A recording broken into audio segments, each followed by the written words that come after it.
My name is Adrian Odell, and I'm with the Norfolk Polish Heritage Group.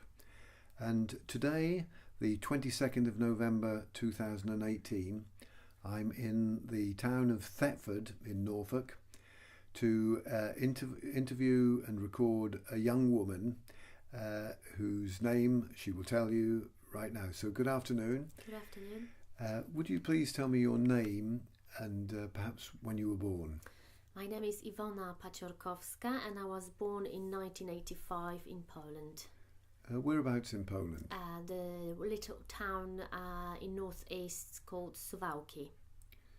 Is that the Lake District in Poland? It is a very greenery place. Because we have a very small Lake District in Norfolk, of course. Yes, Not quite the same scale, though, I don't think. So tell me a little bit about your early life, perhaps your family, your parents, and if you had any children, any siblings. All right, so I had 3 older brothers and 1 younger sister, so there were 5 of us. My mum was an accountant, and my dad was on he was ill, so that he couldn't work. Mm-hmm. But he did various things, though. You told me. Yes, he was basically handyman. He could do everything. So if anyone needs to do a door or garage or anything like that, he could. Mm-hmm. And presumably you went to junior school, infant school in Suwałki? Yes, I did. What sort of size town was that? I mean, popularity, it would be the size of King's Lynn. So I'm not quite sure how many in Right, King's Lynn. so I mean perhaps about 20,000 or something like that, or a few more? Bigger than that, yeah. Okay, and how did you like school? Were you a good student? In junior school, yeah, I quite like it. I like reading books, and I like languages because I was studying German and then English and Russian. And then in high school, I was, more relaxed, and I didn't care that much about grades. You liked to party a little bit? Yeah, that too. And you mentioned talking about German. You learned German, yes, and English and Russian. Yes, I did. Now, I know that you're too young to be somebody who was at school during the time when Russian was an obligatory language, wasn't it, at school? Yes. Why did you have so many languages? Because in junior school we had only German, and then in high school it was compulsory to take 2 more foreign languages.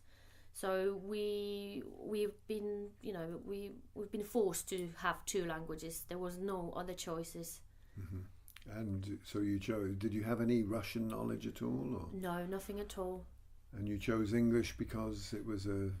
obviously the school had chosen for you. They had, obviously that school only proposed 2 languages, and that was Russian and English, and there was no other options. And as a young woman at high school, did you enjoy sport or any activities like that, or did you belong to any clubs? I mean, I was doing sport shooting. I think that was how, yeah. Shooting? Yeah, with shooting. A gun? With the guns, yes. So I was a representative of my school, and I used to have like a shooting license, and I used to be included in that special club, shooting club in my town. And was that quite popular? It wasn't. It was just it was growing. When I was there, it was growing. So probably these days it's quite large. Mm-hmm. And you took A-levels at high school, presumably. Yes. And what were those subjects? Was it in languages? I think half of the subject we were forced to take, and I think 2 only we were allowed to choose ourselves. So we had Polish, obviously that verbal and written part, maths, 2 parts, English, 2 parts. And were you successful with your exams? Yeah, I had A, B, most of A, B, and just 1 C. So you would have been about 17 or 18 then? Would that have... When I finished, I was 19. So, and I understand that 19 years of age, which was 2004, you decided to change your life. Yes, I did. That was of course, Poland joining the European Union. That's right. What was the mood like in Poland at the time? How was the economy, for instance? I mean, I think economy was a bit slow, and I think it was a big opportunity for Poland to join EU. Obviously, we were promised a lot, and I think those promises were met. I don't think we are worse off to be in European Union. Okay. And you made a decision to get on a train or a plane or whatever and leave Poland. Yes, that's right. Tell me about that. So I've signed up for the recruitment agency who were looking after au pairs. So I had to do lots of application, vetting and criminality, all that checks. And so I've passed everything, and then they sent my documents to England, and the family chose me. They rang me at home in Poland, and we set up the date, and I went. And were you excited when you got the phone call? Yes, I was, and it was really hard for me to understand.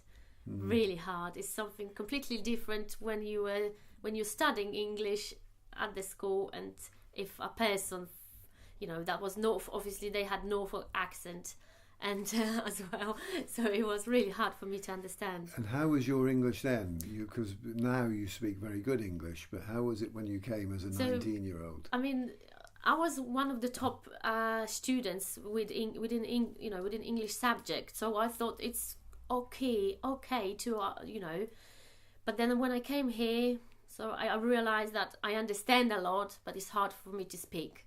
There was the barrier which I couldn't. And where did you end up in Norfolk? Somewhere quite remote, I think. Yes, that was Brancaster village, just outside Brancaster village. It wasn't the exact Brancaster village, it was just outside. That's on the North Norfolk coast. Yes. And there were children, obviously, in the family. How many? I had one child, 8 months old baby to look after. And were you fond of children? Yeah. And well, we won't go into any more detail. And so you stayed for how long as an au pair? I've stayed there for 8 months. And you decided that it was not for you, and you wanted to try something else? I finished school because obviously as doing au pair you need to do studying on the top of that. So I joined King's Lynn College to improve my language as well. So I finished the college, I finished exams, and I thought I'm gonna move out and look for somewhere to work. Okay, so you went to classes in King's Lynn? Yeah. Evening classes? Or? That was 2 days a week, and that was 4 days. And the family had to let you do that as part of the arrangement? Yes. So what happened after the au pair then? You moved on a little bit, not too far? Not too far. I was in Barnum Market in the host hotel. So I was housekeeping there for about up to 2 years. It's quite a posh hotel, isn't it? It is, very posh. Yeah. And I think you met your husband there. Yes, partner, yes, I did. Your partner, yes. Your partner, sorry.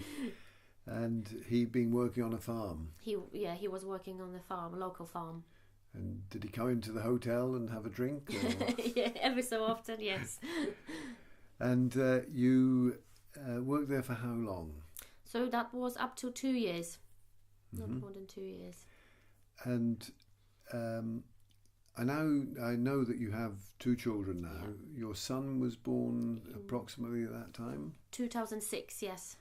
And did that make a big effect on your life? I'm sure it did. Oh, it did, yes, it was a big effect. So were you able to work and look after your son? So I've spent a few months looking after him, and then we kind of we were able to share the care, and I went to full-time work. Doing what? Recruitment agency. I was recruiting people to work in factories, agriculture. Not specifically Polish people? Or? Not specifically any. Lithuanian. There was obviously a lot of Polish people, Lithuanian, Latvian. Mm-hmm. And do you think you were hired for your command of the Polish language, or? It was a big plus. Big plus. Mm-hmm.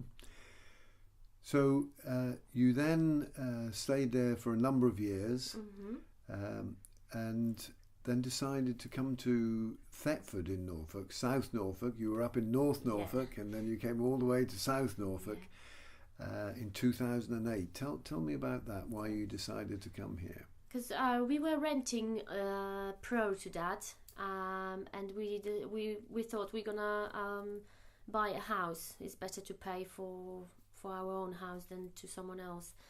So Thetford was quite cheap option to buy a house back then, and that's how we ended up here. And were you able to find work here easily? Easily, yeah. Anywhere we moved, because we've had like 3 moves. There wasn't any problem with finding work. So you've been in Britain then for about 4 years in total. When you moved, I think you came here in 2004. Yeah. And how was people's reactions to you as a Pole when you first came to Britain? How did you feel in your relationship with British people? I mean, they were very welcoming. Obviously, the families I was meeting when I was au pair, even, they were very welcoming, very friendly, and yeah, I never felt unwelcomed. And I think people in the villages, they were really, really friendly. Mm-hmm. Right. So you worked, I believe, in a variety of different administration office type environments. That's right. And do you feel you're good at doing that? Yeah. There is strong background, finance, admin background.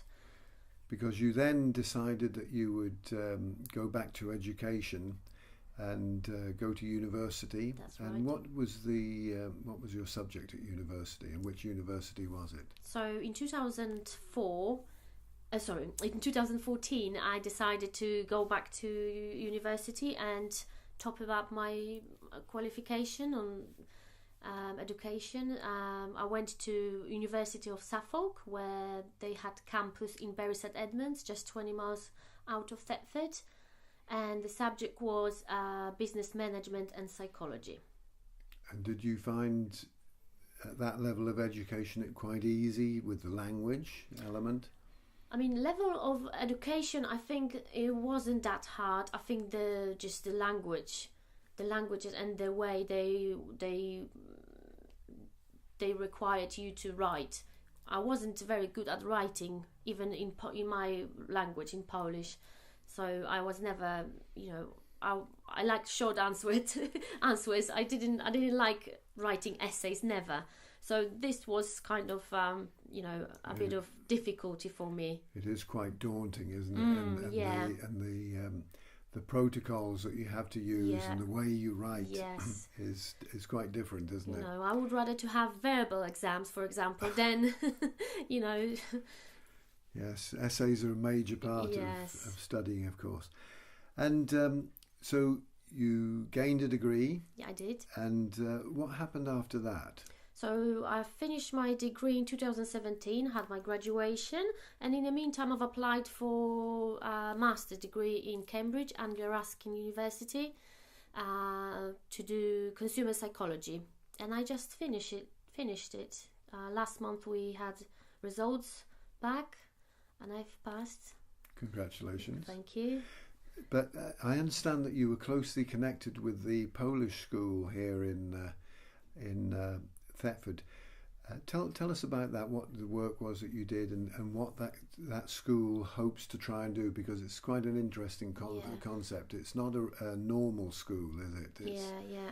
I mean, I always been a point of contact for Polish community in Norfolk. My details are always on different websites. But for the Polish school, I was managing director, so I was managing finances, fundraising, everything, and the school was trying to keep on top of children's language, because most of them, they were born in England with Polish parents, or mums were Poles and fathers were different nationality, and there was a mixture of language at home, and children couldn't quite get the hang of Polish language.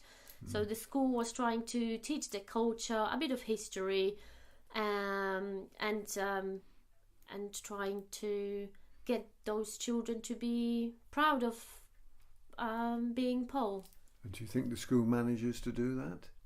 I think so. Yeah, I think so. I mean, there are a lot of people who doesn't care about passing the language and the culture, but I think it will take again a few years until people will pick it up on things like that. Mm-hmm. So you've just got a master's degree in consumer psychology, and I think you're now currently working in another job. Yeah, I'm doing interpreting for part-time interpreting and part-time admin at the physiotherapy private clinic. So do you do the interpreting as a freelance business? That's, yes, self-employed business, yeah. And you find lots of business? A few, yeah, and most of it is NHS, to be honest. NHS. So do you actually work for the NHS? No, they've got outside agency for NHS, and they just booked. Yeah, that's what I mean. Yeah. Yeah. Okay, so here you are in Norfolk now at a time of in Britain at a time of what's the word, upheaval. Nobody knows what's going to happen with Brexit. Tell me about your feelings now, and whether you feel that there's been resentment towards you as let's just say as a foreigner rather than as a Pole. Tell me about that. I mean, since the Brexit vote, so that was nearly 2 years ago, things have changed, and although I never considered to go back to Poland, I'm not saying I am considering now, but that thought on the back of my head is like always there. I can see people moving back, and quite a big amount of people going back, and it is a bit daunting. It does feel like don't belong here, although it is my home and my kids. It's unsettling. Yes. I don't think it's just for you. It's unsettling for a lot of people in the country now, British people as well. And do you think you might ever go back to Poland? I don't think so. No, I would, because my kids were born here. Are you naturalised British now? No, I'm not. Are you planning to do that, or? I'm not sure. I will see what the future will show, but no, I'm not. Mm-hmm. Well, you're clearly a hard-working person, and everybody knows that about the Poles. So I do hope that things settle down. It's been very interesting talking to you, and I think we'll bring our talk together to a close. So Iwona Paczorkowska, thank you very much indeed for talking to us today as part of our Norfolk Polish Heritage Group archive project. Thank you very much indeed. Thank you.